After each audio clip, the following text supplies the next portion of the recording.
જિલ્લા પંચાયતની પોર બેઠક પર ભાજપમાં વિવાદ થયો છે। લાખો રૂપિયાનો વહીવટ કરી ટિકિટ આપ્યાનો ગંભીર આક્ષેપ કર્યો છે।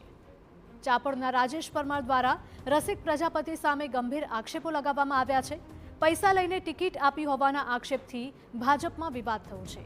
પોર બેઠક પર આંતરિક જૂથબંધીથી ભાજપની મુશ્કેલી વધી છે।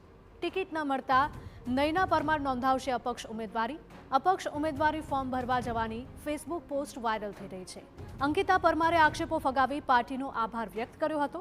નયનાબેન મારા બેન સમાન છે, તેમને હું મનાવી લઈશ તેવું અંકિતા પરમારે નિવેદન આપ્યું હતું। અમે બંને સાથે મળીને વિકાસના કાર્યો કરીશું। ચૂંટણીનો સમય હોય છે તો સ્વાભાવિક છે કે 10 જણ 10 વાતો કરતા હોય છે, પણ ભારતીય જનતા પાર્ટીમાં આ વસ્તુ પોસિબલ જ નથી, થઈ નથી અને હવે ક્યારેય થાય પણ નહીં।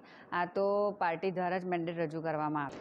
નયનાબેન પણ ભારતીય જનતા પાર્ટીના સનિષ્ઠ કાર્યકર્તા છે અને મારા બહેન સમાન જ છે અને મને વિશ્વાસ છે કે હું મારા બહેનને મનાવી લઈશ અને અમે બંને બહેનો સાથે મળીને જ આગળ વિકાસના કાર્યો કરવાના છીએ।